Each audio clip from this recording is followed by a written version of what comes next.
Hello, வணக்கம் sir. வணக்கம், சொல்லுங்க. நான் இளையராஜா பேசுறேன் சார், ஏஷியாநெட் நியூஸ்ல இருந்து. சொல்லுங்க இளையராஜா, சொல்லுங்க. சார் சார், இன்னைக்கு இந்த நாடாளுமன்றத்துல இந்த செங்கோலை அகற்றணும் அப்படின்னு சமாஜ்வாதி எம்பி பேசியிருந்தாரு. அதை எதிர்க்கட்சிகள் எல்லாமே ஆமா, அது வந்து ஜனநாயக ஆட்சியில எப்படி வைக்கலாம், மக்களாட்சியில அப்படின்ற மாதிரி ஒரு கருத்தை வந்து சொல்றாங்க. அதை நீங்க எப்படி சார் பாக்குறீங்க? இந்த செங்கோல் என்பது நீதி தவறாமல் ஆட்சி செய்ய வேண்டும் என்பதற்கான அடையாளம். Okay okay sir. இது அரசராட்சியை குறிப்பது கிடையாது. இது தமிழ் தெரிந்தவர்களுக்கு, தமிழ் கலாச்சாரம் புரிந்தவர்களுக்கு தெரியும். ஓகே. ஆனால் எதிர்கட்சிகளுக்கு, அதுவும் இந்தி கூட்டணியில இருப்பவர்களுக்கு தமிழர் கலாச்சாரத்தை அழிக்க வேண்டும் என்பதுதான் எண்ணமாக இருக்கிறது. அதற்கு திமுக துணை போகிறது.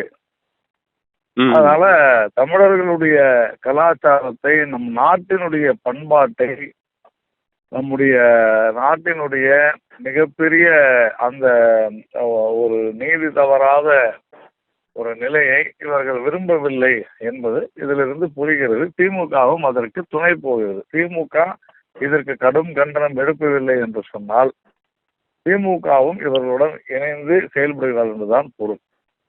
இப்ப பாத்தீங்கன்னா, அவர் சமாஜ்வாதி எம்பியோட கருத்துக்கு காங்கிரஸ் எம்பி மாணிக்கம் தாகூர் நல்ல ஒரு ஆலோசனை சொல்லியிருக்காரு. அவரு சபாநாயகர் ஓம் பிர்லாவுக்கும் ஒரு கடிதம் எழுதியிருக்காரு இது குறித்து. அங்க வந்து அந்த செங்கோலை எடுத்துட்டு இந்த நம்மளுடைய இந்திய அரசியலமைப்பு சாசன புத்தகத்தை வைக்கணும், அதுதான் சரியா இருக்கும்ன்றத சொல்லியிருக்காங்க. அதை நீங்க எப்படி சார் பாக்குறீங்க? இந்திய அரசியலமைப்பு சட்டப்படிதான் இந்த ஆட்சியும் நடைபெறுகிறது. நீதி தவறாது இருப்பதற்கான அடையாளம் அந்த செங்கோல் என்பதை நாம் பலமுறை சொல்லி ஆகிவிட்டது. தமிழர்களுடைய கலாச்சாரத்தை காங்கிரஸ் மறைக்கிறது. அதே போல மாணிக்கம் தாகூரும் மறப்பதில் ஒன்றும் பெரிய அதில் ஆச்சரியம் இல்லை. ஏனென்று சொன்னால் இவர்கள் நம்முடைய தமிழர் கலாச்சாரத்தை, தமிழர்களை அழிக்க முனையும் காங்கிரசினுடைய அடிமை கூட்டம் என்பதில் நமக்கு சந்தேகம் இல்லை. அவர்கள் அப்படித்தான் இருப்பார்கள். ஆனால் செங்கோல் எப்பொழுதும் நீதி தவறாக அங்கே இருக்கும்.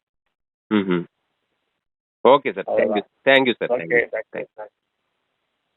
செங்கோல் அகற்றணும் அப்படின்னு சமாஜ்வாதி எம்பி வந்து பேசியிருந்தாங்க. காங்கிரஸ்லயும் வந்து அது நீக்கிறது தான் சரியா இருக்கும் அப்படின்னு சொல்றாங்க. இந்த செங்கோலை வந்து மன்னராட்சி காலத்துல மாதிரி இருக்கு, இது வந்து ஜனநாயக ஆட்சி, ஸோ நீக்கிட்டு அங்க வந்து கான்ஸ்டியூஷன் புத்தகத்தை வைக்கணும் அப்படின்றத வந்து சொல்லியிருக்காங்க. இதை நீங்க எப்படி சார் பாக்குறீங்க?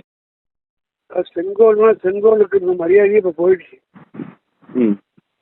செங்கோல்ன்றது வந்து ஒரு நல்ல ஆட்சி, ஒரு மன்னர்கள் அந்த காலத்தை நடத்தும் போது ஆட்சி நடத்தவங்க அடையாளமா இருந்தது. மன்னர் ஆட்சி இல்ல. அது மட்டும் இல்ல, இந்த செங்கோல் எந்த நோக்கத்துக்காக மன்னர்கள் வச்சாங்களோ அந்த நோக்கமே இன்னைக்கு இந்த ஆட்சியில் இல்ல. சர்வாதிகாரத்தை மிஞ்சக்கூடிய அளவு இருக்கு. அதனால அது வந்து சரியாதான் இருக்கும். அப்ப செங்கோலை நீக்கிறது தான் சரி அப்படிங்கறது தான் திமுகவுடைய கருத்தாவும் எடுத்துக்கலாம். செங்கோலுக்குரிய அந்த உரிய உணர்வோடு அவர்கள் வைக்கவில்லை, போலித்தனமா வச்சிருக்காங்க. அதனால போலித்தனமாக இருப்பதனால தான் இவங்கெல்லாம் அகற்றணும்னு கேட்கறாங்க. அந்த மாதிரி கேள்வி கூத்தான ஆட்சிக்கும் நடக்குது.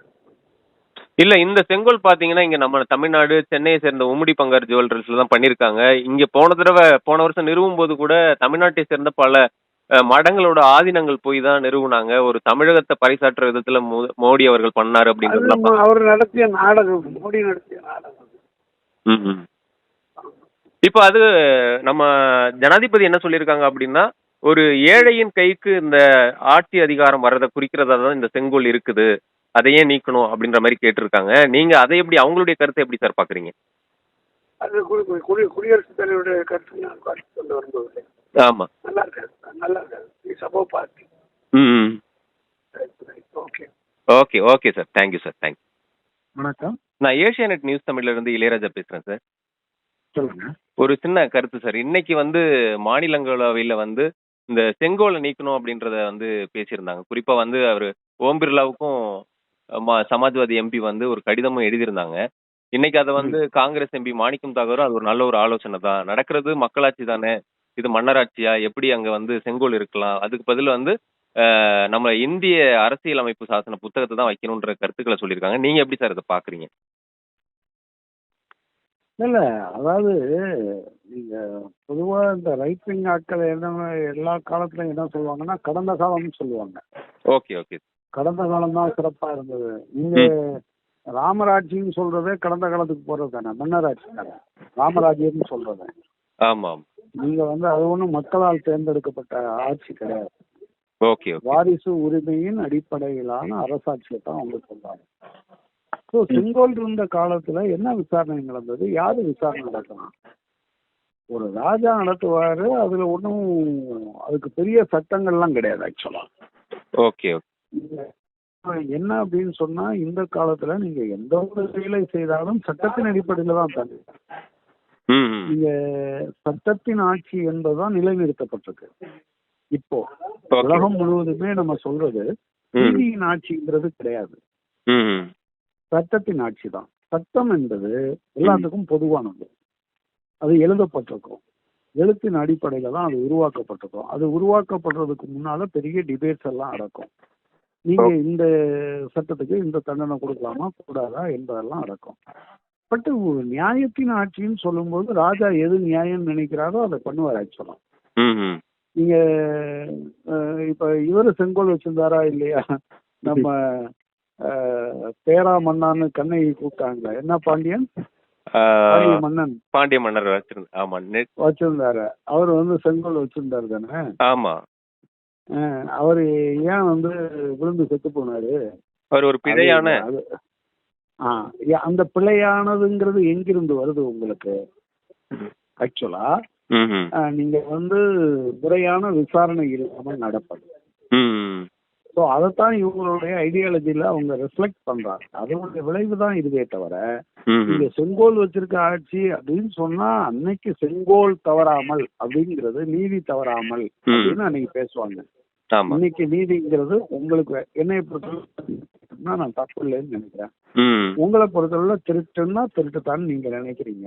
நம்ம ரெண்டு பேரும் வரக்கூடிய இடம் எது? ஒரு இடம். ஓகே, நம்ம சட்டம் இப்படி எழுதியிருக்கு, எனவே அதை ஏற்றுப்போங்கிறது தான். பட் அதுக்கே அது சட்டம் அப்படியெல்லாம் இல்லை. எனவே அரசமைப்பு சட்டத்தை மாற்றத்துக்கு உட்படுது ஆக்சுவலா.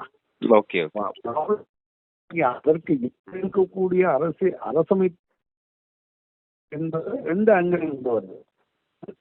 ஸ்ட்ரெங்தன் பண்றதுக்கான ஒரு ஒரு ஃபேர் கிரிட்டிசிசம் இருந்துகிட்டே இருக்கும். இன்னும் ஸ்ட்ரெங்தன் பண்ணலாம். இப்ப உதாரணமா நீங்க ஒரு கட்டத்துல எஸ்சி எஸ்சிக்கு மட்டும் ரிசர்வேஷன்ங்கிறது சப்சிக்வெண்டா அது பிசிக்குமான ஓபிசிக்குமான ரிசர்வேஷனா வருது. சேஞ்ச். அப்ப என்ன நீங்க செங்கோலை வச்சிருந்தீங்கன்னா அந்த காலத்துல யாருக்காவது ஓட்டு உரிமை இருந்ததா? அப்ப கிடையாது. கிடையாது. அப்புறம் நீங்க ரொம்ப பின்னால பாத்தீங்கன்னா பெண்களுக்கே ஓட்டு உரிமை கிடையாது. பெண்களுக்கு ஓட்டு உரிமை வரும்போது கூட அது என்னவா இருந்தது அப்படின்னு சொன்னா, ஒன்னும் சில நாடுகள்ல சொத்து படைத்த பெண்கள், சில நாடுகள்ல படித்திருக்கிற பெண்கள். இந்தியாவுல சொத்துரிமை என்பதே பெண்களுக்கு பின்னாலதான் வந்தது. சோ நீங்க செங்கோல் என்பது கடந்த காலத்தினுடைய அடையாளம். நீங்க கடந்த காலத்துல ஒருத்தர் சிறப்பா நடந்திருக்கலாம், இல்லாம இருந்திருக்கலாம். அது நிகழ்வு காலத்தை விட பெட்டர்னு நீங்க நினைக்கிறீங்களாங்கிற கேள்விதான் அதுக்குள்ள இருக்கு. ஆனா அதுக்கு ஜனாதிபதி முர்மு அவர்கள் ஒரு பதில் சொல்லியிருக்காங்க. அதாவது இது ஏழைகளின் கைக்கு அதிகாரம் செல்றதா தான் இதை பாக்குறோம், அதாவது அப்படிதான் பாக்கணும்ன்ற மாதிரி ஒரு கருத்து. அவங்க அவங்களோட அறியாமையத்தான் குறிக்குது. இன்னைக்கு ஒரு ஏழை கூட நீதிபதி ஆகிட முடியும் இன்னைக்கு இருக்கிற அமைப்பு சட்டத்துல. பட் செங்கோல் வச்சிருந்த ஏழைகள்னு யாராவது ஒருத்தரை காமிக்க சொல்லுங்க அவங்க. அது எப்படி அதனுடைய குறியீடாக மாற முடியும்? நீங்க இன்னைக்கு ரொம்ப பின்தங்கிய வகுப்பில் பிறந்த அல்லது பட்டியலினத்தில் இருந்த ஒருத்தர் அந்த இடத்துக்கு வர முடியும். பழங்குடியினத்தை சேர்ந்த ஒருத்தர் எல்லாத்துக்குமான நீதி கொடுத்த பழங்குடிகள் மட்டுமே இருக்கிற இடத்துல அதை பண்ணியிருப்பாங்க. ஆனா எல்லாத்துக்கும் பொதுவான நீதிபதியாக பழங்குடியினர் ஒரு காலத்துல இருந்திருக்காங்களா? Not the case. எனவே அது ஏழைகள்கிட்ட போயிடுச்சுங்கிறது சொல்றது ஒரு அறியாமையினுடைய வெளிப்பாடு என்றுதான் சொல்லணும்.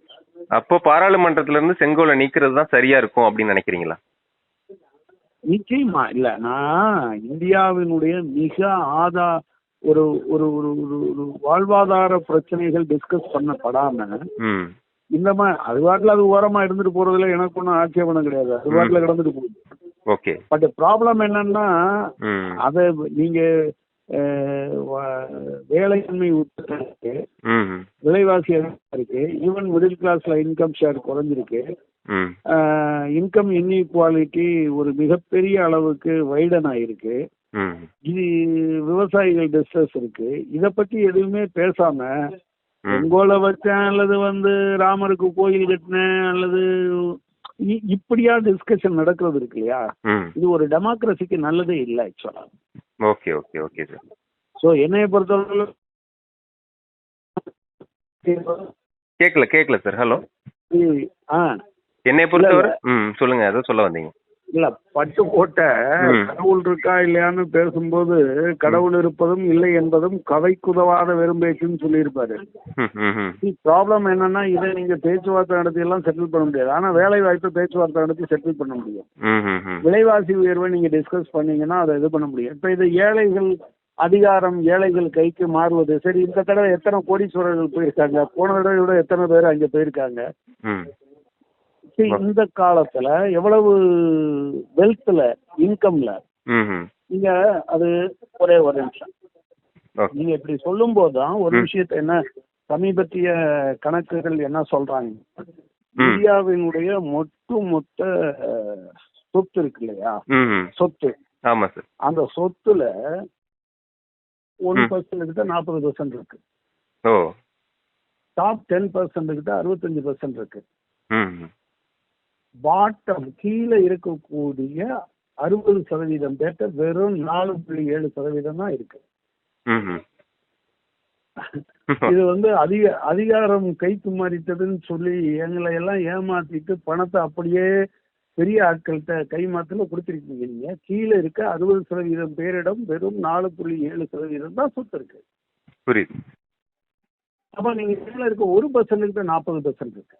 ஓகே. இதே போல இன்கம்லையும் பாத்தீங்கன்னா டாப் 10% வருமானத்தை சம்பளம் எல்லாரும் சம்பளத்தையும் சேர்த்து 57%. இது நீங்க கரெக்டா பாத்தீங்கன்னா அவங்க சொல்றதுக்கு நேர் எதிராக இருக்கு. எனவே ஒரு பக்கத்துல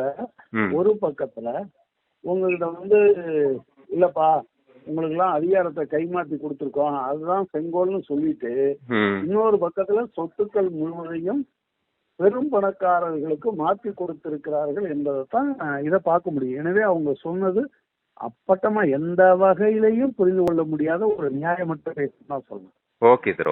உங்க கருத்துக்கு ரொம்ப நன்றி சார். Thank you sir. தேங்க்யூ.